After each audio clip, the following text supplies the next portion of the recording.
వాక్య భాగాన్ని మనం దేవుని సన్నిధిలో విందాం. ఈరోజు ఒక అమూల్యమైన ప్రాముఖ్యమైన అంశం. పునాదులు గల పట్టణం ఏది? కారణం పేరేంటి? పునాదులు గల పట్టణం ఏది? ఆన్సర్ ఎవరైనా చెప్పగలరా ఒక ముక్కలో? పర్లోకం కదా. అది అవునో కాదో తెలుసుకుందాం.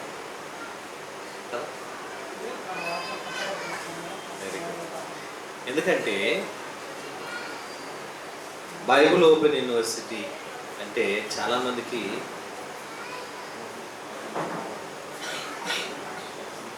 మింగుడు పడని వాళ్ళు ఎక్కువ మంది ఉన్నారు.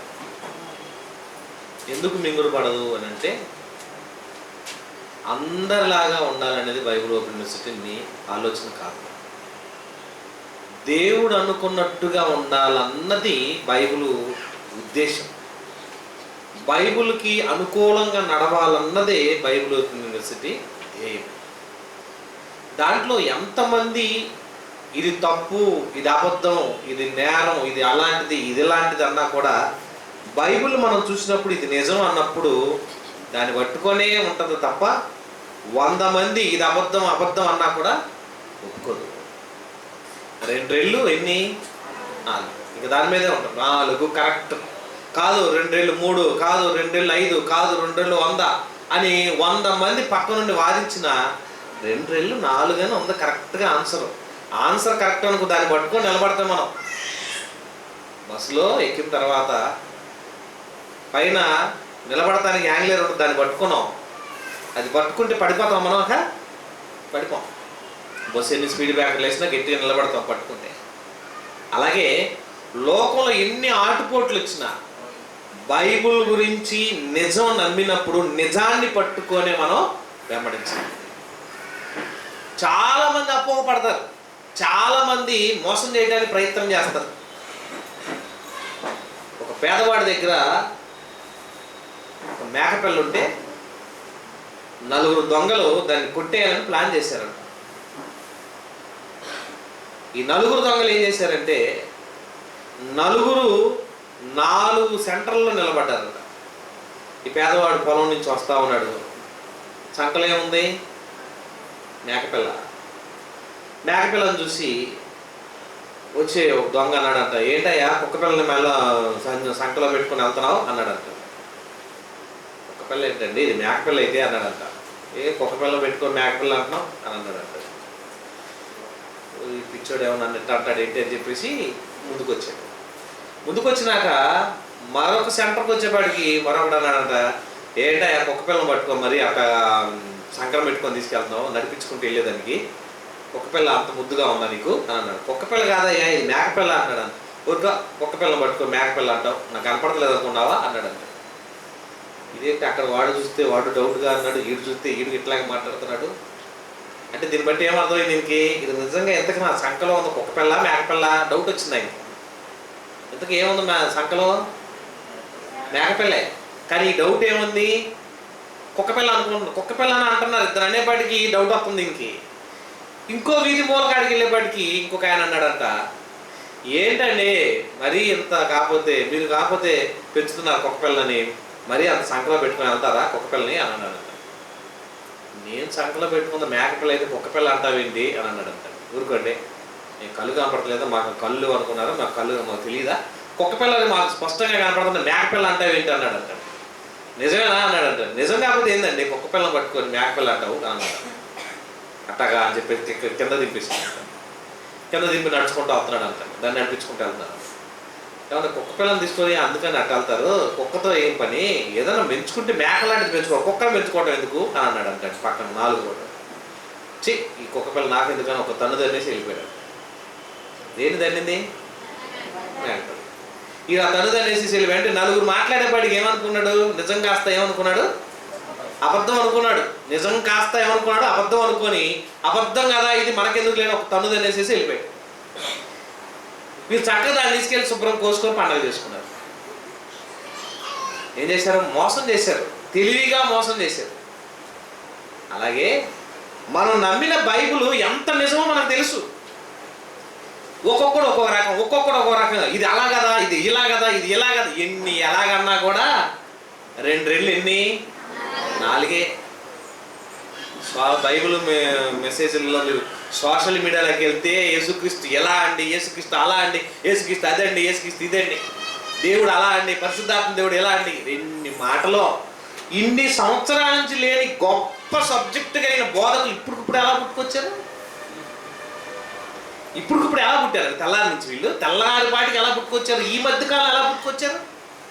ఎక్కడో ఏదో విన్నారు మోసం చేయడానికి, ఇది మేకపిల్ల కాదు కుక్కపిల్ల అనడానికి, అంతే తప్ప వేరే బోధ ఇది కాదు. ఈ ప్రపంచానికి అందని మహత్తరమైన ఎన్నో సంగతులు అందించిన ఏకైక యూనివర్సిటీ బైబిల్ ఓపెన్ యూనివర్సిటీ. ఇందులో ఉన్న ప్రతి పాఠం, ప్రతి అంశం, ప్రతి సబ్జెక్టు ప్రపంచంలో ఎవ్వరూ చెప్పని ఎన్నో అంశాలను జైశాలి గారు రంగరించి చక్కగా ఉగ్గిలతో కనుక పిల్లలకి ఉగ్గుపాలు పోస్తారంటారే, ఉగ్గుపాలు పోసినట్టుగా మనకు బైబిల్ సారాన్ని తీసి అందించాడు అన్నమాట. ఆ సారం తీయటం చాలా కష్టం. ఆ సారాన్ని అందించాడు. సారాన్ని అందుకున్న మనం ఇది తప్పు అనుకునే కాదు, ఇందులో ఉన్న ఇంకా ఎంతటి రుచి ఉందో, ఇంకా ఎంత అమూల్యమైనటువంటి ఆనందం ఉందో దాంట్లో అనుభవించాలి తప్ప ఏలెత్తి చూపించటం చాలా తప్పు. కనుక ప్రియమైన దేవుని వల్ల ఈరోజు పాఠంలో ఉన్న అంశం కూడా అదే. పునాదులుగా పట్టణం ఏది? టక్క మనం చెప్తాం ఏంటంటే పరలోకం అండి అని అంటాం. ఎందుకంటే పరలోకంగా ఉన్నది పునాదులుగా పట్టణమా అంటే అసలు పునాదులుగా పట్టణం ఏంటి అనేది బైబిల్లో ఎంత స్పష్టంగా ఎంత చక్కగా ఏం చెప్పాడో ఒకసారి మనం బైబిల్ చూద్దామా? చూడండి, బైబిల్ ఓపెన్ చేస్తే ఎఫెసీయులకు రాసిన పత్రిక 2వ అధ్యాయము. పౌలు గారు ఎఫెసీ సంఘానికి రాస్తున్నాడండి. ఎఫెసీ సంఘానికి అంటే పౌలు గారు రాసిన పత్రికలని అర్థం చేసుకోవడం చాలా కష్టంగా ఉంటుంది. ఎందుకంటే మహత్తరమైన జ్ఞానయుక్తమైన పదాలు వాడతాడు ఆయన, జ్ఞానంతో కూడిన మాటలు వాడతాడు. మన ఆలోచన శక్తికి మించినవి, మన ఆలోచనకు అందరి ఎన్నో సంగతులను పౌలు గారు తన పత్రికలో రాసుకుంటూ వచ్చాడు. ఈ మాట కూడా అదే రాశాడండి. ఎన్నోసార్లు చదువుకున్నాం మనం ఈ మాట, కానీ ఎలా ఉంటుందో ఒకసారి చూడండి. ఏమంటున్నాడు? ఎఫెసీ పత్రిక 2వ అధ్యాయం 19వ వచనం.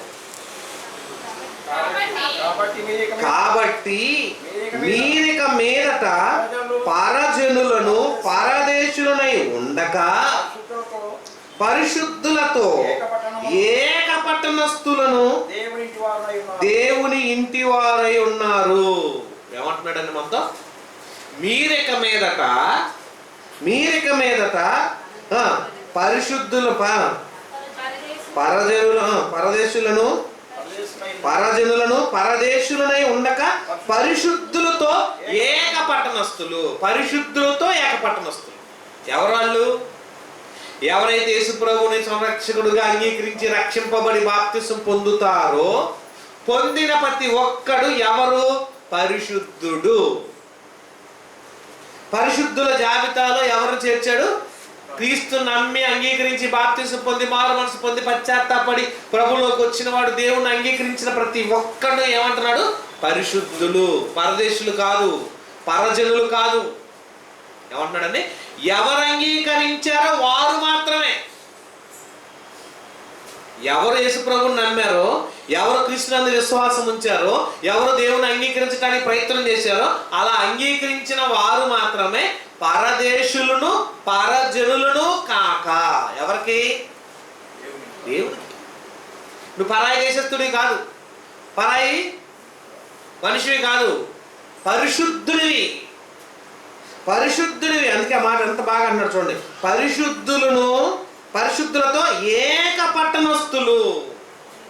పరిశుద్ధులతో ఏక పట్టణస్థులు అంటే రక్షింపబడిన దేవుణ్ణి అంగీకరించిన ప్రతి వాడు ఏమవుతాడు? పట్టణస్థుడు. ఏ పట్టణస్థుడు? ఏక పట్టణం. ఎక్కడ నుంచి ఏక పట్టణం? అమెరికాలో ఎంతమంది నమ్మారో, రష్యాలో ఎంతమంది నమ్మారో, ఆఫ్ఘనిస్తాన్లో ఎంతమంది నమ్మారో, ఇండియాలో ఎంతమంది నమ్మారో, చైనాలో ఎంతమంది నమ్మారో, ప్రపంచ దేశాలలో ఎక్కడెక్కడ ఎవరెవరు యేసుప్రభుని నమ్ముకుంటూ వచ్చారో నమ్మిన ప్రతి ఒక్కళ్ళు ఏమవుతారంటే ఏక పట్టణం. పట్టణాలు అనగానే మన మనకు కొన్ని పేర్లు తెలుసు. ఏ పట్టణాల పేర్లు చెప్పగలరా మీరు? పట్టణాల పేర్లు: విశాఖపట్నం, ఇంకా మచిలీపట్నం, నాగపట్నం, ఇంకా ఏం పట్టణాలు అవి? నిజాంపట్నం. ఏవో ఇంకా పట్టణాలు? Very good, Ibrahimpatnam. ఇవన్నీ ఏంటయ్యి? పట్టణాలు. పట్టణాలని వాటి పేర్లు పెట్టి పిలువబడుతున్నాయి.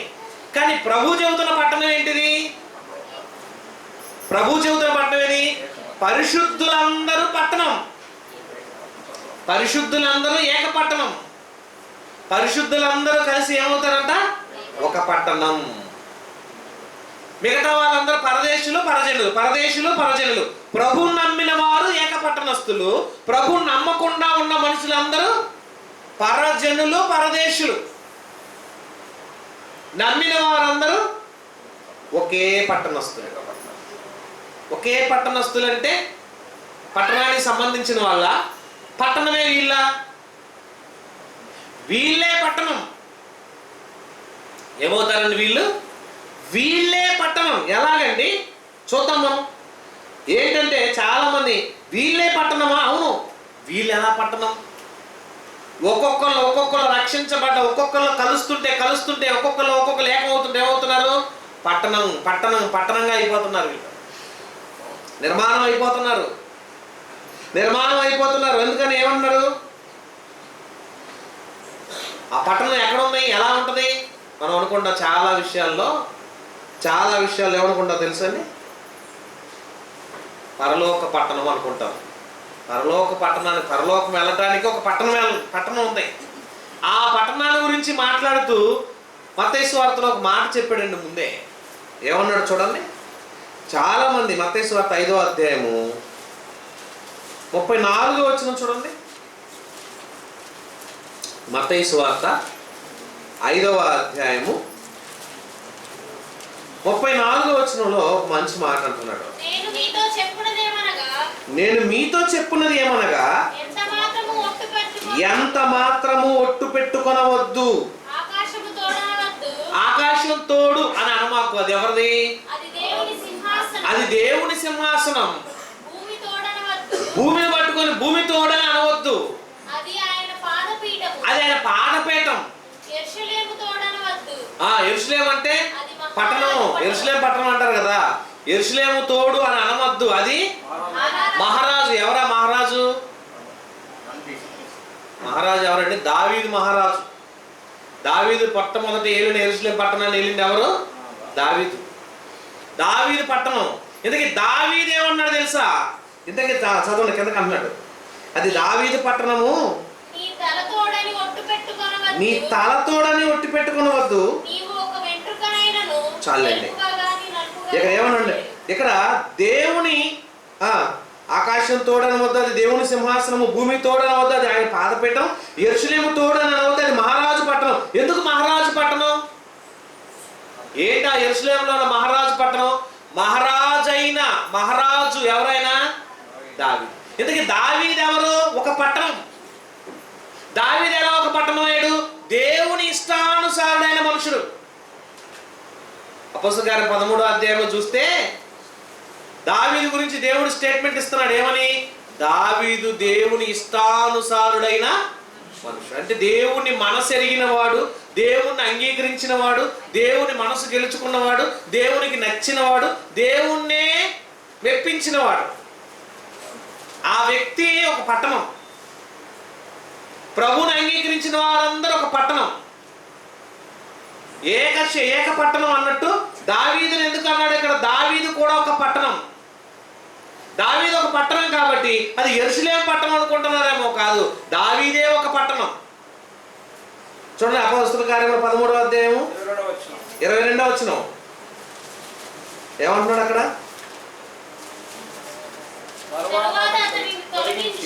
అతను తొలగించి దావీదును వారికి రాజుగా చేసిను. మరియు ఆయన నేను యెషయా కుమారుడైన దావీదును కనుగొంటిని. ఎందుకు కనుక్కున్నాడు? ప్రభువుని ఎరిగిన వాడు గనక, ప్రభు మనసు ఎరిగిన వాడు. అతడు నా ఇష్టానుసారుడైన మనుషుడు, అతడు నా ఉద్దేశాలన్నీ నెరవేర్చువాడు. ఇంతకీ నెరవేర్చేవాడు ఎవరు? ఒక పట్టణం. ఇష్టాలను ఎరిగినవాడు, ఇష్టానుసారుడైనటువంటి ప్రవర్తన కలిగిన వాడు ఒక పట్టణం, ఏక పట్టణం. ఆ పట్టణము ఎవరిదంటే ప్రభుది గనక దావీదు మరి యెరూషలేము తోడని ప్రమాణం చేయొద్దు. దావీదు ఉన్నాడు గనక. దావీదు ఎవరయ్యా అంటే దేవుడి పట్టణం గనక. నీకు చిన్న కన్ఫ్యూజ్గా ఉండొచ్చు. దేవుని నమ్మటం వలన నువ్వు ఒక పట్టణస్థుడు అయ్యావు. నమ్మి బాప్తిసం పొంది రక్షించబడిన ప్రతి ఒక్కడు ఏమవుతాడు? ఒక పట్టణం, ఏక పట్టణస్థులం. ఏక పట్టణస్థులం ఎందుకు అయ్యాం? ఎందుకు పట్టణం అవ్వాలంటే ఏం చేయాలి? ఒక పట్టణం కట్టాలంటే ఏం చేయాలండి? ఒక ఇల్లు కట్టాలంటే ఏం చేయాలి?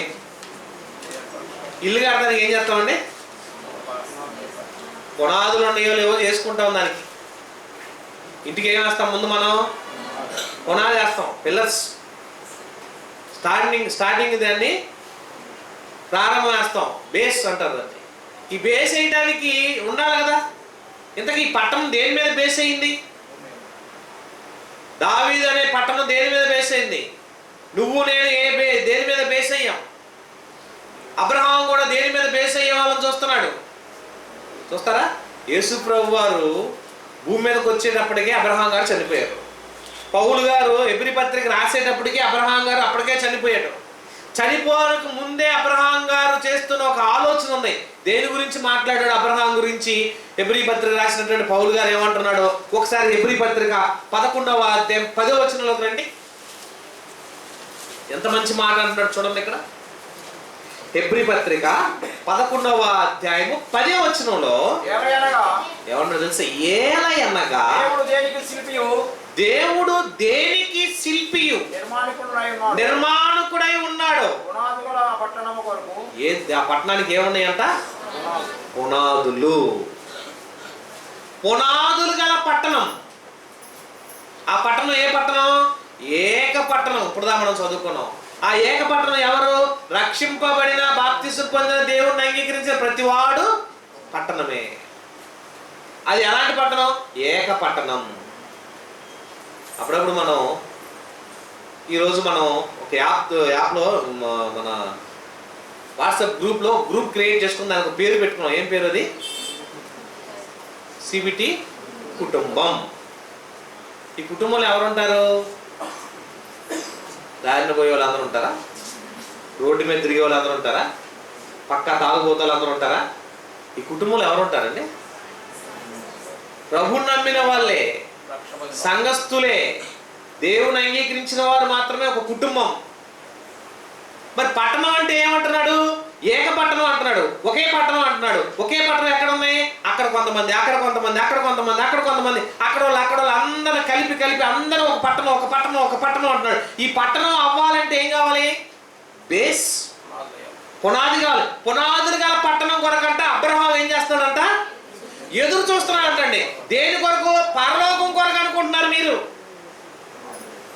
పట్టణం కొరకు ఎదురు చూస్తున్నాడంట ఆయన. ఎవరైనా? అబ్రహాం ఎదురు చూస్తుంది పట్టణం కొరకు. ఎక్కడుందా పట్టణం? అబ్రహాం ఎదురు చూస్తుందల్లా పరదేశంలో ఎదురు చూస్తున్నాడు. ఏది? ఒక పట్టణం రావాలి, ఆ పట్టణం రావాలి, పట్టణం రావాలి, పట్టణం రావాలి. ఆ పట్టణం కొరకు ఎదురు చూస్తున్నాను. ఆ పట్టణం కోసం కష్టపడుతున్నాను. ఆ పట్టణం ఎప్పుడు నిర్మాణం అయితే ఎదురు చూస్తుంది. ఏంటి ఆ పట్టణం అని అడిగితే ఆ పట్టణం ఎవరంటే ప్రభువుని అంగీకరించిన వాళ్ళే. నువ్వు పుట్టాలి, నేను పుట్టాలి, మనం అందరూ ఒక్కొక్కరు పుడుతుంటే అందరూ ఒక్కొక్కరు ఏకపట్టణంగా అవుతుంటే ఒక్కొక్కరు కలుస్తుంటే పట్టణం తయారవుతుంటే నిర్మాణం అవుతుంటే ఆ నిర్మాణం అయ్యే పట్టణం కొరకు ఎదురు చూస్తున్నాడంటండి. ఎవరు? అబ్రహాము. నిర్మాణం అవుతుంది ఒక పట్టణం. ఆ పట్టణం నిర్మాణం అవుతుంటే దాన్ని ఎదురు చూస్తున్నాడు. ఇంతకీ దానికి పునాదులు గల పట్టణం అది. దానికి ఏముందంట? పునాదులు ఉన్న పట్టణం. ఇంతగా పునాది ఎవరు? చూద్దాం బైబిల్లో. కొరింథీయులకు రాసిన మొదటి పత్రిక 3వ అధ్యాయము. కొరింథీయులకు రాసిన మొదటి పత్రిక 3వ అధ్యాయము 11వ వచనం చూడండి. ఆ పునాది ఏంటో చెప్తున్నాడు ఇక్కడ. వేయబడినది తప్ప మరి ఒక పునాది ఎవడును వేయనేరడు. ఈ పునాది క్రీస్తేసే. పునాది ఎవరంటండి? క్రీస్తేసే పునాది. ఏ పట్టణానికి? కట్టబడే పట్టణానికి, ఏక పట్టణానికి పునాది ఎవరు? మూలరాయిగా ఎవరున్నారు? క్రీస్తే. క్రీస్తు అనే ఆయన మీద, క్రీస్తు అనే బండ మీద కట్టబడుతున్న పట్టణం ఎవరా పట్టణం? నువ్వు నేను. ప్రభువుని అంగీకరించిన వాళ్ళందరూ ఏక పట్టణం. ఈ పట్టణంలో ఎవరెవరు ఉన్నారు? ప్రభువుని అంగీకరించిన వారే ఉన్నారు. ప్రభువుని అంగీకరించిన వాళ్ళు ఎవరు లేరు పట్టణస్తులుగా. ప్రభువునందు విశ్వాసం ఉంచిన వాళ్ళే పట్టణం. పరదేశులను పరజనులను కాక పునాదులు గల పట్టణం, కట్టబడిన పట్టణంగా మనం ఉన్నాం. అంటే ఇప్పుడు మనం పట్టణం అయిపోయామా? నువ్వు ఒక పట్టణం, నేను ఒక పట్టణం, మనందరం ఒక్కొక్కరు అందరం కలిసి ఏకపట్టణం అవుతున్నాం. అంటే ఈ ఏకపట్టణం అవ్వడానికి ఎక్కడి నుంచి వచ్చారు? క్రీస్తు అనే బండ మీద, ఆ పునాది మీద కట్టబడుతున్నాం మనం అంతా. ఆ కట్టబడే వాళ్ళ కొరకు, ఆ పట్టణం కొరకు ఎదురు చూస్తున్నారంటండి ఎవరైనా? అబ్రహాం. పరలోకంలో పరలోకం ఎందుకు? ఉత్తగా ఉండే పరలోకంలో ఎవరు ఉంటారు? వాళ్ళ మ్యారేజ్ జరిగింది. మ్యారేజ్ జరుగుతున్నప్పుడు స్టేజ్ మీద పెళ్లి కొడుకు లేకుండా, పెళ్లి కూతురు లేకుండా, జనం లేకుండా ఎందుకు? అది కళ్యాణ మండపం ఉపయోగం ఏముంది దానికి? అందులో పెళ్లిళ్ళు జరుగుతూ, జనాభా ఉంటూ, మంచిగా వేదిక మీద అంత అంగరంగ వైభవంగా అన్ని జరుగుతుంటే అది ఆడంబరంగా ఉంటుంది, చూడ చక్కగా ఉంటుంది. బాగా డెకరేట్ చేసి అలంకరించబడిన దాంట్లో ఆలయంలో ఎవరు లేకపోతే, అలంకరించబడినటువంటి ఆ కళ్యాణ మండపంలో ఎవరు లేకపోతే ఉపయోగం ఏముంది? పరలోకం ఉంది, ఖాళీగా ఉంది. దానికి పట్టణం రెడీ అవుతుంది. పరలోకంలో ఉండబోయే పట్టణం క్రీస్తు అనే బండ మీద వేయబడిన పునాది వేయబడిన ఆ పునాది మీద కట్టబడుతున్న ఏక నిర్మాణం. ఎవరా ఏక నిర్మాణం? మనమే. మనం కట్టబడాలని ఆ పట్టణం కొరకు, మన కొరకు ఎదురు చూశాడంటండి ఎవరైనా? అబ్రహాం ఎదురు చూడడానికి గల కారణం ఏంటో తెలుసా? ఎవరు ఎప్పుడు ఆ పట్టణం కట్టబడింది? ఎక్కడెక్కడోళ్ళు ఈ మీటింగ్ ఏంటి? చాలా మందికి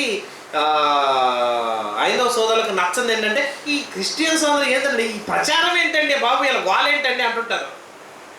వాళ్ళకి నచ్చంది ఏంటో తెలుసా?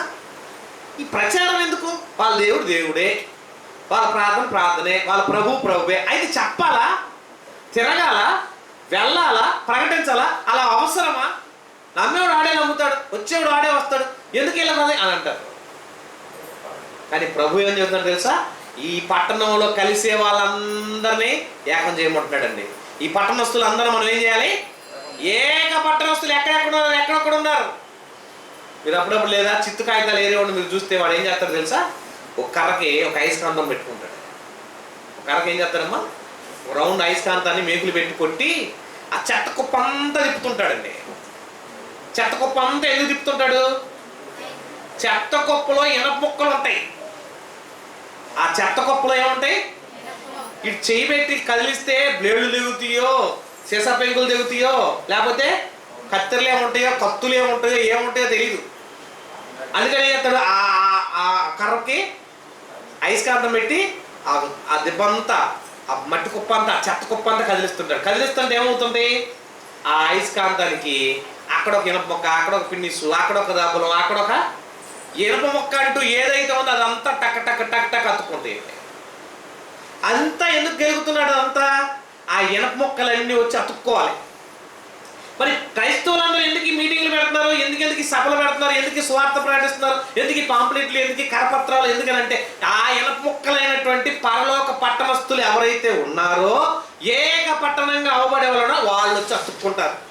ఒకరోజు మీరు అతుక్కున్నారు, ఒకరోజు నేను అతుక్కున్నా, ఒకరోజు ఇంకొకళ్ళు ఎవరికి అతుక్కుపడ్డాం? క్రీస్తు అనే బండ మీద, క్రీస్తు అనే పునాది మీద నిర్మాణించబడుతున్నాం. ఏక పట్టణంగా, ఒక పట్టణంగా కట్టబడుతున్నాం.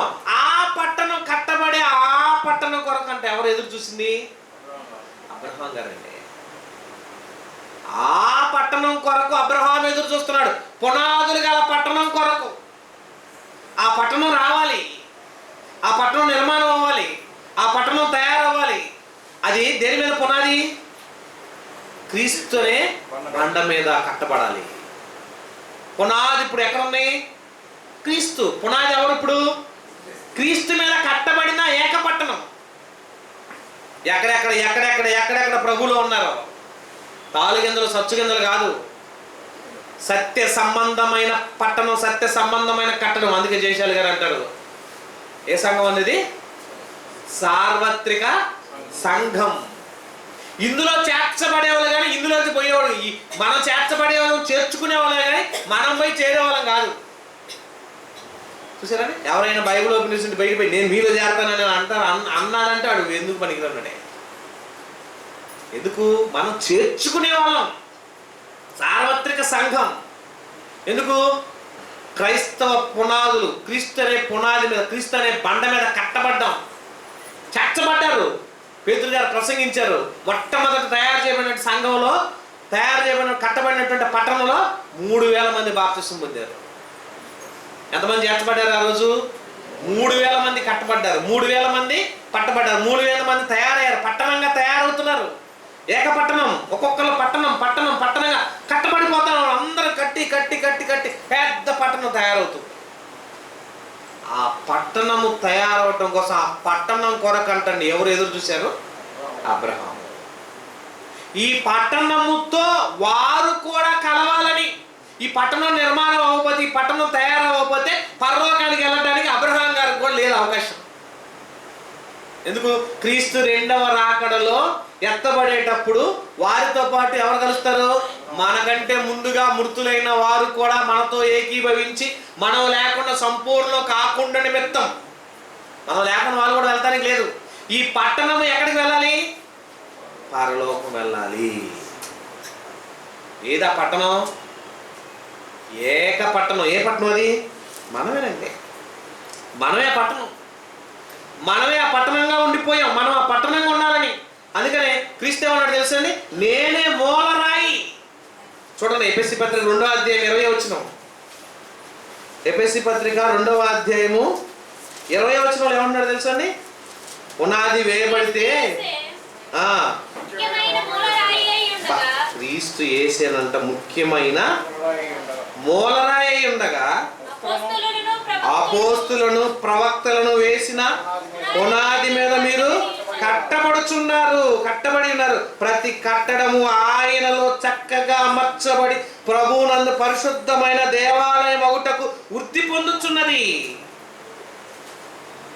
ఇంకేమన్నాడు చూడండి, ఆయనలో మీరు కూడా ఆత్మ మూలముగా దేవునికి నివాస స్థలమై ఉండుటకు కట్టబడుచున్నారు. దేవునికి నివాస స్థలంగా మీరు, దేవుడు ఉండటానికి ఎక్కడ ప్లేసు? దేవుడు ఉండే ఆలయంగా మీరు కట్టబడుతున్నారు. దేవుడు ఎక్కడ ఉంటాడు? మనం అనుకుంటాం ఎక్కడ ఉంటాడంటే పరలోకంలో ఉంటాడు అంటాడు. ఎందుకంటే పరలోకం కట్టబడుతుందంటే ఎవరిలో? నీలో ఉండటానికి. నువ్వు కట్టబడుతున్నావు. ఏక పట్టణం అంటే ఉంది, ఆ పునాదులు గల పట్టణం కట్టబడుతుంది. సంఘం నిర్మాణం అవుతుంది, సంఘం తయారవుతుంది, సంఘం కట్టబడుతుంది. సంఘం పూర్తిగా క్రీస్తు అనే బండ మీద, క్రీస్తు అనే మూలరాయి మీద ఒక్కొక్కటి అమరుస్తున్నాడు. ఏక పట్టణం, ఒకే పట్టణం, పరిశుద్ధులందరూ కట్టబడుతున్న పట్టణంగా నిర్మాణం అవుతున్నారు అంటుంది. అందుకే కొత్త ఆకాశము, కొత్త భూమి అంటుంటాడు. నూతన యెరూషలేం అని అంటాడు. ఎందుకు నూతన యెరూషలేం? ఆ పాత యెరూషలేంగా ఎవరు ఉండేవాళ్ళు? దావీదు మహారాజు ఉండేవాడు. నూతన యెరూషలేం కట్టబడుతుందంటే ఎవరు? వాళ్ళు పునాదులు గల పట్టణం. అది ఆ పట్టణంలో నువ్వున్నావు, నేనున్నా, మనం అందరం ఏక పట్టణం. నువ్వు ఒక పట్టణంగా కట్టబడుతున్నావు. కట్టబడుతున్న దాని కొరకు ఎదురు చూస్తున్నాడు అంటండి. మనం ఏమన్నా పరలోకానికి కదా పునాదులు వేసాడు, అక్కడ కట్టాడు. అసలు పునాది అనేది ప్రారంభం ఎవరిలో ఇప్పుడు వేశాడు? క్రీస్తులో వేశాడు. క్రీస్తు అనే మూలరాతిని వేశాడు. ఆ మూలరాయి మీద ప్రభువుని అంగీకరించిన వారందరినీ కట్టుతూ ఒక్కొక్కటి అమర్చుకుంటూ వస్తున్నాడు అండి. అమర్చబడిన దాన్ని ఎప్పుడు అమర్స్తారా, ఎప్పుడు రక్షించబడతారా, ఎప్పుడు ఆలయ నిర్మాణం అవుతారా, ఎప్పుడు ప్రభు కొరకు సిద్ధపడతారా, ఎప్పుడు ఏకపట్టణం అవుతారా అని పరలోకంలోకి వెళ్ళటానికి, ఈ పట్టణాన్ని అంతా ప్రభు తీసుకువెళ్ళటానికి మమ్మల్ని కూడా ఏకీభవిస్తారా ఎప్పుడా అని విశ్వాసులకు తండ్రి అయిన అబ్రహాం కూడా ఎదురు చూస్తున్నాడు. అంటే నువ్వేమవుతావు? ఏక పట్టణం. ప్రభువుని అంగీకరించిన పరిశుద్ధులందరూ ఏమవుతారు? ఏక పట్టణస్థులం. ఒకే పట్టణం, ఒకే కుటుంబం అంటాం మనం. ఒకే కుటుంబం ఎందుకయ్యాము? పట్టణస్థులం. ఎవరిలో అమర్చబడాలి? క్రీస్తులో చక్కగా అమర్చబడి. ఎలా అమర్చుతున్నామండి మనం? బైబిల్ ఓపెన్ యూనివర్సిటీలో ఎలా అమర్చుతుందో తెలుసా? ఇదిగో DBTH ఒక పాట, ఇందులో 20-30 పాఠాలు. ఇదిగో DBTH సెకండ్ ఇయర్లో ఇన్ని పాఠాలు, ఇదిగో BBTHలో ఇన్ని పాఠాలు, ఇదిగో BBT సెకండ్ ఇయర్లో ఇన్ని పాఠాలు, థర్డ్ ఇయర్లో ఇన్ని పాఠాలు, ఫోర్త్ ఇయర్లో ఇన్ని పాఠాలు, ఇదిగో MBTHలో ఇన్ని పాఠాలు, MBT సెకండ్ ఇయర్లో ఇన్ని పాఠాలు. ఒక్కొక్కటి నీలో అమర్చుతున్నాం. ఇలా అమరుస్తూ ఏం చేస్తున్నావు? నిన్ను ఒక ప్రయోజకుడిగా తయారు చేస్తున్నావు. ఒక ఇనప మొక్క అయస్కాంతంతో ఆనుకొని రుద్ది ఏమవుతుంది తెలుసు? అది కూడా దానికి కూడా మ్యాగ్నెటిక్ పవర్ వచ్చేసిందండి. దానికి కూడా ఏమో తెలుసు? ఇనప మొక్కకు కూడా అయస్కాంతపు శక్తి వచ్చేసింది. ఇనప మొక్కను కూడా ఒక 50-30 సార్లు, 100 సార్లు, 20 సార్లు ఆ అయస్కాంతం చేసి లాగుతూ అతికిస్తున్నారు, రుద్దుతూ ఉన్నారు అనుకుని ఏమైంది తెలుసా? దీనికి కూడా కొంత పవర్ వచ్చేసింది. మీరు కూడా ప్రభువులో అతకబడి, ప్రభువులో కట్టబడుతూ ఏం చేస్తారు తెలుసా? రక్షించబడిన తర్వాత నీలో కూడా ఆతృత తయారైద్ది. ఏమని తెలుసా? నువ్వు కూడా అనేకులను ఆకర్షించుకోవాలి. నీకు దొరికిన వాళ్ళు నువ్వు దీంతో కలుపుతావు, నాకు దొరికిన వాళ్ళు నేను కలుపుతుంటా, ఆమె దొరికిన వాళ్ళు ఆయన దొరికిన వాళ్ళు, ఒకరి తర్వాత ఒక్కొక్కరు పోగు చేసి దీని ఏం చేయాలి? ఏక పట్టణం కట్టబడాలి. అదే పట్టణం పునాదులు గల పట్టణం. ఒకప్పుడు అబ్రహాం గారు కొంతమందిని చేర్చుకున్నాడు, ఇస్సాకు చేర్చుకున్నాడు, యాకోబు చేర్చుకున్నాడు. ఆ తర్వాత భక్తుల్లో చాలా మంది చేర్చారు. యేసుప్రభుని నమ్మిన తర్వాత శిష్యుల్లో అనేక మంది, పౌలు గారు కొంతమందిని చేరుస్తున్నాడు, పేతురు గారు కొంతమందిని చేరుస్తున్నాడు. విశ్వాసులుగా ఉన్నటువంటి శిష్యుల్లో అనేక చోట్ల అనేక మందిని పట్టణాలను తయారు చేసి పట్టణస్థులను కలుపుతూ ఏక పట్టణస్థులుగా ఒక అందమైనటువంటి భవంతిగా నిర్మాణంగా పట్టణాన్ని కడుతున్నారండి. కట్టడలో నువ్వు కూడా చేర్చబడ్డావు. అందులో ఒక రాయి నువ్వు కూడా, అందులో ఒక అమెరికాలో ఉన్నటువంటి నువ్వు కూడా ఒక పట్టణానికి. ఆ పట్టణంలో నువ్వు కూడా ఒక పాలి భాగస్తుడివి. ఆ పట్టణంలో నువ్వు ఉన్నావు. ఆ పట్టణంలో ఎవరుంటారు? ఇప్పుడు ఆ పట్టణంలో ఎవరుంటారు? దేవుడు ఉండబోతున్న ఇల్లు అది. ఏదండి అది? దేవుడు ఉండబోతున్న ఇల్లు. ఆ పట్టణంలో ఆయన ఉండటానికి నివాస స్థలంగా ఆయన కట్టుకుంటున్న పట్టణం ఎవరి మీద? క్రీస్తు అనే పునాది మీద, క్రీస్తు అనే మూలరాయి మీద కట్టబడుతున్న పట్టణమే నువ్వు. పట్టణంలో ఉన్నావా? ఆ పట్టణం ఎలా కట్టబడుతుంది తెలుసండి? అలంకరింపబడిన పెండ్లి కుమార్తె వలె. అంటే పెండ్లి కొరకు, పెండ్లి కుమారుడు కొరకు. అందుకనే ఉంటారు చాలా మందికి ఇది తెలియదండి. ఒక వచనం చదువుకుందాం చూడండి. మత్తయి సువార్తలో 6వ అధ్యాయం 33లో చూస్తే ఈ వచనం యొక్క అర్థం చాలాసార్లు చదువుతాం కానీ ఇది అర్థం కాల చాలా మందికి. మత్తయి సువార్త 6వ అధ్యాయం 33వ వచనం. కాబట్టి మీరు ఆయన రాజ్యమును నీతిని మొదట వెతకండి. ఎక్కడుంది? అయస్కాంతం తీసుకొని ఇనప మొక్క కోసం ఏ చెత్త కుప్పల్లోనో పెంట కుప్పల్లోనో తిప్పుతూ ఉంటావు కదా నువ్వు. తిప్పుతుంటే ఎక్కడెక్కడ ఉందో ఆ ఉన్నటువంటి ఇనప మొక్క ఎక్కడి నుంచి వచ్చినా అతుక్కుంటుందో, ఆ సందుల్లో మీటింగ్, ఈ సందులో మీటింగ్, ఆ గొంతులో మీటింగ్, అక్కడ మీటింగ్, ఎక్కడ మీటింగ్, అక్కడ కానీ ఎక్కడ సభలు ఎందుకు ఎన్ని పెడుతున్నావు తెలుసా? ఎక్కడ పరిశుద్ధులు ఉన్నారో వారు కట్టబడతారు, ఎక్కడ పరిశుద్ధులు ఉన్నారో వారు అటకబడతారు, ఎక్కడ పరిశుద్ధులు ఉన్నారో వారు చేర్చబడతారు, ఎక్కడ పరిశుద్ధులు ఉన్నారో వాళ్ళు సంఘంలో చేర్చబడుతుంటారు. చేర్చబడుతూ ఏమవుతారు? ఏక పట్టణంగా వాళ్ళు నిర్మాణం అవుతారు. మిగతా వాళ్ళు అతకబడరు. నువ్వు ఎన్ని చేసినా అతకరు. చెక్క మొక్క దగ్గర తీసుకెళ్ళి ఈ మన అయస్కాంతం తీసుకెళ్ళి అతుక్కు అన్నారు. నేను ఎంతసేపు అతుక్కుంటుంది? చక్కగా అతుక్కునే గుణం లేదు, ఆకర్షించబడే గుణం లేదు. బంగారమైన ఆకర్షించబడదు, ఇనుమైన మరి ఎత్తడైనా ఆకర్షించబడదు, రాగైనా ఆకర్షించబడదు. ఒక్క ఇనప మొక్క మాత్రమే అయస్కాంతానికి ఆకర్షించబడదు. ప్రభు వాక్యం ఎవరిలో అయితే ఆ బీజం ఉందో, ఎవరిలో అయితే అంగీకరించబడ్డారో వారు పట్టణస్థులు, ప్రభువునందు పట్టణస్థులు. వారు పట్టబడటానికి ఆ రోజున అపోస్తలులు 12 మందితో ఏర్పాటు చేయబడిన సంఘం ఈరోజు ఇన్ని వేల మంది, ఇన్ని లక్షల మంది తయారవటానికి గల కారణం ఎవరో తెలుసా? ఆ రోజు వేసిన పునాది, క్రీస్తు అనే పునాది మీద కట్టబడిన పట్టణం, సంఘం నిర్మాణం అవుతుంది. తయారవుతుంది. ఆ పట్టణం ఎప్పుడు నిర్మాణం అవుతుందా, ఎప్పుడు తయారవుతుందా, మమ్మల్ని ఎప్పుడు కలుపుకుంటారని ఎవరు ఎదురు చూస్తున్నారంటండి? అబ్రహాం ఎదురు చూస్తున్నాడు. రక్షించబడ్డ నువ్వేం చేయాలి? నీ దీపం ఆరిపోయింది, నీ క్యాండిల్ ఆరిపోయింది నీ చేతులది, దాన్ని వెలిగించాం. వెలిగిస్తే ఏం చేస్తాం? పక్కన ఆరిపోయిన దీపాన్ని దీన్ని వెలిగించు. దీంతో ఒకదాంతో ఒక క్యాండిల్తో ఒక దీపాన్ని వెలిగించవచ్చు, వందల వేల దానికి అంత వెలిగించా, ఎన్నైనా వెలిగించవచ్చు. ఇది వెలుగుతూ ఉంటే, ఇది వెలిగినంతసేపు ఎన్ని వేసిందండి, ఎన్ని క్యాండిల్స్ నేను మళ్ళా వెలిగించగలదు. నువ్వు కూడా కట్టబడాలి. అలా కట్టబడుతుంటే నీలో నుంచి అనేకులు నిర్మాణం అవుతుంటారు.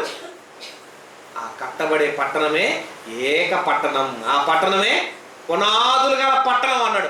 ఆ పట్టణం కొరకంటే ఎదురు చూస్తుంది అబ్రహాం. ఆ పట్టణంలో ఎవరున్నారు? పరిశుద్ధులు. పరిశుద్ధులుగా ఉన్న వారందరూ కట్టబడ్డారు. ఈ పరిశుద్ధులుగా ఉన్న వీళ్ళందరూ ఏం చేస్తున్నారు? ఒక్కొక్క నిర్మాణం కట్టబడుతుంటే పరదేశంలో ఉన్నటువంటి వీళ్ళంతా కూడా ఆ నిర్మాణం అవుతున్న సంఘం తయారవుతున్న వాళ్ళని చూసి, మీరు తొందరగా తయారైతే, మీరు తొందరగా నిర్మాణం అయితే మమ్మల్ని అందులో కలుపుకోగలిగితే మేము కూడా మీతో పాటు కలిసి పట్టణస్థులమై పరలోకానికి వెళ్దాం. చూడండి హెబ్రీ పత్రిక 11:39. హెబ్రీ పత్రిక 11:39 వీరందరూ తమ విశ్వాసము ద్వారా సాక్ష్యము పొందిన వారైనను మనము లేకుండా, చూసారండి, కట్టబడుతున్న పునాది కలిగిన పట్టణము, సంఘం, ఏక శరీరంగా ఉన్న మనము లేకుండా సంపూర్ణులు కాకుండా నిమిత్తము దేవుడు మన కొరకు మరి శ్రేష్టమైన దాన్ని ముందుగా సిద్ధపరచును గనక వీరు వాగ్దాన ఫలమును అనుభవింపలేదు. అంటే మనము కూడా కలిసి వెళితేనే వీళ్ళు మనతో కలవగలరు. మనం నిర్మాణం అవటానికి వీళ్ళు ఎదురు చూస్తున్నారంటండి. ఎప్పుడు మారుతారు, ఎప్పుడు తయారవుతారు, ఎప్పుడు నిర్మాణం అవుతారు, ఎప్పుడు పట్టణస్థులు అవుతారు, ఎప్పుడు ఏక పట్టణంగా మారిపోతారు. ఏక పట్టణస్థులుగా అయినా మనం అంతా కూడా పరలోకానికి చేరిపోయే పట్టణం. ఈ పట్టణం ఏమవుతుంది? దేవుని ఇల్లు అవుతుంది. ఈ పట్టణం ఏమవుతుందండి? దేవుని ఇల్లు అవుతుంది. ఆ ఇంట్లో ఎవరు ఉంటారు? దేవుడు ఉంటాడు. ఇప్పుడు దేవుడు ఉండే ఇల్లు ఏమవుతుంది? దేవాలయం అవుతుంది. ఆ దేవాలయం ఎక్కడ ఉంటుంది? దేవుడు నివాసన గృహం అవుతుంది. ఆయన నివాస గృహం ఎక్కడ ఉంటుంది? పరలోకం ఉంటుంది. అంటే పట్టణంగా నువ్వు నిర్మాణం అయితే, నీలో ఉంటే అదే పరలోకం. దీన్ని తీసుకొని ఎక్కడ పరలోకంలో పెట్టడానికి తీసుకెళ్తా అంటే దేవుడు ఉండే భాగంలోకి తీసుకెళ్ళిపోతున్నాడు. అందులోకి దేవుడు రాబోతున్నాడు. అందులో ఆయన నివాసం చేయబోతున్నాడు. ఆయన మనలో ఉంటున్నాడు. ఆయన ఎవరికి దూరంగా ఉన్నవాడు కాదు, మనలోనే సంచరిస్తున్నాడు అని అంటాడు. ఏక పట్టణం. అందుకే ఆ మాట అన్నాడు. చివరిగా ఒక మాట చూసుకుందాం. ఏమంటున్నాడు చూడండి, ప్రకటన గ్రంథం 21వ అధ్యాయం 2వ వచనం చూడండి. ఇక్కడ మంచి మాట అంటున్నాడు. ప్రకటన గ్రంథం 21వ అధ్యాయము 2వ వచనం చూడండి. నేను నూతనమైన యెరూషలేమును, ఆ పరిశుద్ధ పట్టణము తన భర్త కొరకు అలంకరింపబడిన పెండ్లి కుమార్తె వలె సిద్ధపడి పరలోకమందున దేవుని యొద్ద నుండి దిగి వచ్చుట చూచి తిని. ఎవరు అలంకరింపబడింది? సంఘం. క్రీస్తునే పెండ్లి కుమారుడు కొరకు వధువు సంఘంగా అలంకరించబడింది. ఎందుకు అలంకరించబడింది? ఏకమై ఉండులాగున, దేవుడు ఐక్యమైపోవటానికి, దేవుళ్ళు కలిసిపోవటానికి, ఈ పట్టణం ఆయనలో ఉండిపోవటానికి కట్టబడిన పట్టణం. మరి ఇందులోంచి బయటికి వెళ్ళిపోయేవాడికి ఏమైపోతావు? ఆ పట్టణంలో కట్టబడుతున్నటువంటి బిల్డింగ్లో కట్టబడిన రాళ్ళలోంచి ఒక రాయి తీసేశారు అనుకోండి, నువ్వు పట్టణస్థుడు అవుతావా, పట్టణం లేనివాడు అవుతావా? పట్టణం లేనివాడు. ప్రభువులో ఉండి వెనక్కి చూడకూడదు. ప్రభువులోకి వచ్చిన తర్వాత వెనకడుగు వేయకూడదు. ప్రభువులోకి వచ్చిన తర్వాత సత్య సంబంధమైన బోధలో ఉన్న తర్వాత వెనుకడుగు వేయకూడదు. ఇక కట్టబడియావు, నువ్వు ఆల్రెడీ అమర్చబడ్డావు, ఆయనలో చక్కగా నిర్మాణం అయ్యావు. నిర్మాణం అయినప్పుడు ఎంత అందంగా ఉంటుంది? నిర్మాణం అయినటువంటి బిల్డింగ్లోంచి ఆ ఇటురాయి పీకేయండి, అక్కడ ఎలా ఉంటుందండి? తరుగు కనపడుతుంది. అయ్యో ఇదైతే ఇక్కడ బెచ్చం పడిపోయింది, ఇదే త్వరగా ఉంది అని అంటారు. ఆ త్వర ఎవరిది? బయటకు వెళ్ళిపోతే నీదే అయింది. అప్పుడు ఏం చేస్తాడు తెలుసా? మరొక రాయిని పెట్టగలుగుతాడు, దాన్ని నిన్ను తీసేస్తాడు. ఆ పట్టణంలో నువ్వు ఉంటే నిత్య నివాసమైన దేవుని పట్టణంగా కట్టబడతావు. అబ్రహాం అంతటి వాడే ఆ పట్టణం ఎప్పుడు నిర్మాణం అవుతుందని ఎదురు చూశాడు అంటే. అప్పటి నుంచి కట్టబడింది. క్రీస్తు వచ్చిన తర్వాత కట్టబడింది. ఆయన మూలరాయిగా ఉన్నాడు. ఆయన మనుషులందరి కొరకు ప్రాణం పెట్టాడు, త్యాగం చేశాడు, బండగా నిలబడ్డాడు, మూలరాయిగా ఆయన అయ్యాడు. ఆయన మీద ఒక్కొక్కరు అమర్చబడి కట్టబడుతున్నారు. ఆ కట్టబడే వాళ్ళు నువ్వు నేను ఒకరు. అదే నూతన యెరూషలేము. అప్పుడు యెరూషలేము దావీదు పట్టణం అన్నప్పుడు, దావీదు దేవుని యొక్క పట్టణం అయినప్పుడు నువ్వు కూడా ఒక పట్టణంగా నిర్మాణం అవుతున్నావు. భూమి మీద కట్టబడ్డావు. భూమి మీద కట్టబడ్డ నీవు యెరూషలేము అనేటువంటి పరలోక పట్టణాన్ని తీసుకెళ్ళబోయే ఒక పట్టణంగా అయిపోతున్నావు. అంటే ఇప్పుడు ఏమవుతున్నారు? రక్షించబడిన పరజనులందరూ ఏమయ్యారు తెలుసా? పరిశుద్ధులుగా మార్చబడ్డారు. పరిశుద్ధులుగా మార్చబడ్డ వాళ్ళందరూ ఏమయ్యారు తెలుసా? క్రీస్తులో చక్కగా అమర్చబడి ఒక కట్టడంగా తయారయ్యారు. ఆ కట్టడమే ఏకైక సార్వత్రిక సంఘం. ఈ సంఘానికి మూలరాయి ఎవరు? క్రీస్తే. చాలా మంది అంటారు ఏమంటారు తెలుసా అండి? లూథరన్ సంఘం అంటే, బాప్టిస్ట్ సంఘం అంటే, ఇంకేమంటారు? పెంతెకోస్తు సంఘం అంటే. ప్రభు సంఘమా పెంతెకోస్తు సంఘమా? ప్రభు సంఘమా లూథరన్ కట్టిన సంఘమా? కట్టింది ఎవరు? క్రీస్తు అండి. క్రీస్తు సంఘం, క్రీస్తు చేత అమర్చబడిన సంఘం. క్రీస్తు సంఘమే సార్వత్రిక సంఘంగా అలబద్ది. క్రీస్తు సంఘం కాకుండా మాది ఆల సంఘం, మాది వీళ్ళ సంఘం, మాది అది సంఘం, మాది ఇది సంఘం అని పెట్టుకున్నావు అనుకోండి, నువ్వు కట్టబడవు. ఇక సార్వత్రిక సంఘంలో నువ్వు ఉండవు. అంటే కట్టబడే సంఘంలో నువ్వు ఉండాలంటే ఆ కట్టబడుతున్న సంఘంలో మూలరాయిగా ఉన్న ప్రభువుకు ఆనుకొని నువ్వు బ్రతికితే నేను చక్కగా అమర్చుకుంటాడు. వేలారు మేసిన అప్పుడప్పుడు మీకు తెలుసు, కొండరాళ్ళు పెట్టి బిల్డింగ్ కడతారు. చూసారు కన్నా? కొండరాళ్ళు ఏం చేస్తాడు? ఆ కొండరాయి అది చూస్తే ముక్కలు, దానికి ముఖం కాళ్ళు చేతులే ఉండవు. ఇటో కోణం అటో కోణం, అటో కోణం ఇటో కోణం ఉంటుంది. దాన్ని ఏం చేస్తారు తెలుసా? కట్టేటప్పుడు ఆ మేస్త్రి సుత్తి పెట్టి పగలగొట్టి దాన్ని మొక్కలు చేసి, ఆ మొక్కలో ఏ మొక్క ఎటు పెడితే దాని ముఖం కలిసిద్దో, ఏ మొక్క ఎలా పెడితే దానికి గోడగా నికాసు ఉంటుంది. అంటే వీళ్ళు ముక్కలు చెక్కలైనటువంటి రాయిని, ముక్కు మొహం లేనటువంటి రాయిని ఏం చేస్తారు తెలుసా? అమర్చి ఒక మంచి గోడ కడతాడు. స్కూల్కి వెళ్ళేటప్పుడు పిల్లలు చూసేటప్పుడు ఆ రాళ్ళన్నీ ముక్కులుగా ఉంటాయి. వాళ్ళ ఇంటికి వచ్చేపాటికి ఆ రాళ్ళన్నీ గోడై ఉంటాయి. ఎట్లా కట్టారు అనుకుంటాను. దాన్ని ఏం చేశాడు? చక్కగా అమర్చాడు. ఎత్తులు పల్లాలు సరిచేశాడు, సరిదిద్దాడు. ఏకపట్టణం, మహాపట్టణం, నూతనమైన యెరూషలేము అని అన్నాడు. ఇంకేమన్నా తెలుసు? వధువు సంఘం అన్నాడు. సార్వత్రిక సంఘం. క్రీస్తు అనే బండ మీద, క్రీస్తు అనే మూలరాయి మీద కట్టబడిన కట్టడం నూతన యెరూషలేము. నువ్వే దేవుని ఇల్లుగా మారిపోవాలి. నువ్వే దేవుని సంఘంగా ఉండవు. నువ్వే దేవునికి ఆలయంగా మారిపోతావు. నీలోనే దేవుడు నివసించేవారుగా మారిపోతావు. నిన్ను తీసుకొని క్రీస్తు ఎక్కడ తీసుకెళ్తాడు? పరలోకానికి తీసుకెళ్తాడు. ఈ పట్టణాన్ని ఎక్కడ తీసుకెళ్ళిపోతాడంటే పరలోకంలో అప్పు చెప్తాడు. అంటే ఇప్పుడు కట్టబడే పట్టణం కొరకు అబ్రహాం ఎలా ఎదురు చూస్తున్నాడో, కట్టబడుతున్న ఈ పట్టణాన్ని త్వరగా పూర్తి చేయడానికి మన వంతు పని మనం చెయ్యాలి. పట్టణం పూర్తి అవ్వాలంటే ఏం చేయాలి? ఎన్ని రాళ్ళు కట్టాలండి, ఎన్ని చెక్కలు అంటించాలి, ఎన్ని ముక్కలు అంటించాలి, ఎన్ని కడితే అవుతుంది పట్టణం. అందుకని ప్రతి ఒక్కరిని దేవుడు ఏమన్నాడు తెలుసా? సర్వలోకానికి వెళ్ళి సర్వ సృష్టికి సువార్తను ప్రకటించండి. ఎక్కడైతే అంగీకరించబడతారో, ఎక్కడైతే దేవుని అంగీకరించబడతారో వాళ్ళ సమస్త జనులను ఏం చేయాలి? నువ్వు శిష్యులుగా చేయి. త్వరగా పట్టణం కట్టబడుతుంది. త్వరగా ఏకపట్టణస్తులు అయిపోతారు. ఏకపట్టణంగా త్వరగా తయారైతే ఈ పట్టణాన్ని తీసుకెళ్ళి ప్రభు ఎక్కడ తీసుకెళ్తాడు? దీన్ని పరలోక రాజ్యంలో అప్పగిస్తాడు. ఆయన రాజ్యము, దాన్ని ఏమన్నాడు? రాజ్యము అన్నాడు. ఆయన నీతిని నువ్వేం చేయాలి? వెతకాలి. ఆయన రాజ్యం ఎక్కడుంది? ఎక్కడ దేవుడు మనసు ఎరిగిన బిడ్డలు ఉన్నారు వెతుకు. ఏ మూలలో ఉన్నాడు, ఏ గొంతులో ఉన్నాడు, ఏ సందులో ఉన్నాడు, సువార్త అందించు. మారగలిగేవాడు ఉంటే ఇనప మొక్కలాగా ఉంటే వాడిని మార్చేసి వస్తాడు. అది బంగారం అయింది, ఇత్తడైంది, వెండి అయింది, కర్ర అయింది, చెత్త అయింది అనుకోండి, అది అతకదు. ఆ ఇనప మొక్క కాదు కాబట్టి అది అతకదు. దానికోసం ప్రయాసపడ్డు. ఆయనకు అతికించబడే వాళ్ళందరితో అమర్చబడి కట్టడమే పునాదులు గల పట్టణం. అంటే పునాదులు గల పట్టణం అంటే ఎవరు? నువ్వే, నేనే, మనం అంతా కలిసిన పట్టణం. ఈ పట్టణం ఎక్కడికి వెళ్తుంది? పరలోకానికి పంపించబడుతుంది. కనుక ప్రియమైన దేవులారా, దేవుని కుమారుడైన క్రీస్తు చేత కట్టబడిన కట్టడమే బండ మీద కట్టబడిన పునాదులు గల పట్టణం. పునాదులుగా పట్టణం ఎవరంటే స్టార్టింగ్ మనం డైరెక్ట్గా పరలోకం కాదు, ఆ కట్టడం నువ్వే, పట్టణం నువ్వే, నేనే, మనం అందరం కలిసిన పట్టణం. ఈ పట్టణాన్ని ప్రభు ఎక్కడ తీసుకెళ్తున్నాడు? పరలోకం. ఆ పట్టణంలో వెళ్ళేటప్పుడు మన కొరకు ఎదురు చూస్తున్న అబ్రహాం కానీ, ఇసాక్ కానీ, యాకోబు కానీ, అక్కడ ఉన్నటువంటి మరి మోషే కానీ, భక్తులందరూ కూడా ఇందులో మనతో పాటు ఏకీభవించితే వాళ్ళతో కలిసి వెళ్ళిపోతే పరలోకం. కనుక ఆలోచించండి, ఆ కట్టడంలో నువ్వు లేవనుకోండి అంగీకరించబడవు, తోసివేయబడతావు.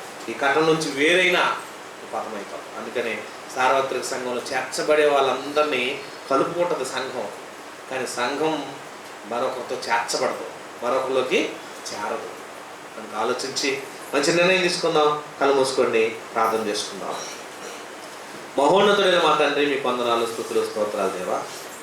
ఈ రాత్రికాల సమయంలో నీ మాటలు వినగలిగే శక్తిని మాకు దయచేశారు తండ్రి. ఈరోజు పుట్టినరోజు జరుపుకుంటున్న జయశాలిని జ్ఞాపకం చేసుకోండి. నీ కుమార్తెకు మంచి ఆయుష్ని, ఆరోగ్యాన్ని దయచేయండి. నిరంతరం నీ సేవలో, నీ పరిచయంలో నిలబెట్టండి. ఇదిగో తండ్రి, సహోదరుడు బాలాగారి విషయంలోనూ, చెల్లి విషయంలో ప్రార్థిస్తున్నాం. ఇరువురు దాంపత్య జీవితాన్ని ఆస్వాదించి మీరు ఇచ్చిన గర్భఫలం తండ్రి నీలో చక్కగా అమర్చబడి నీ పరిచర్యల పనిలో, ఇదిగో తండ్రి, పరలోక పట్టణపు పునాదుల్లో ఎలాగైతే నీ కుమార్తె కూడా ఒక రాయిగా, ఒక పట్టణంగా తయారవ్వాలో అలాగే తయారగలిగే శక్తిని దయచేయండి.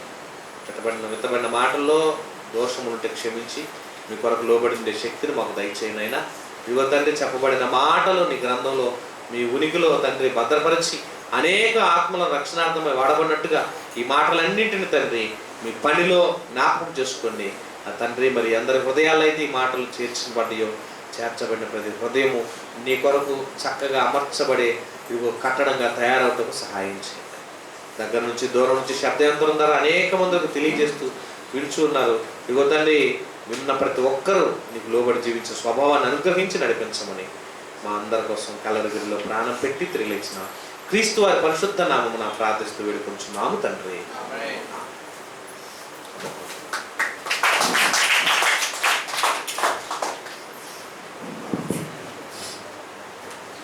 మంచి చక్కటి వర్తమానం మనం విన్నాం. పునాదులు గల పట్టణం మీద మనం కూడా పునాదులు వేయాల్సి ఉంది. దేనికి? మన మందిరానికి. ఎందుకు ఆలస్యం అవుతుంది?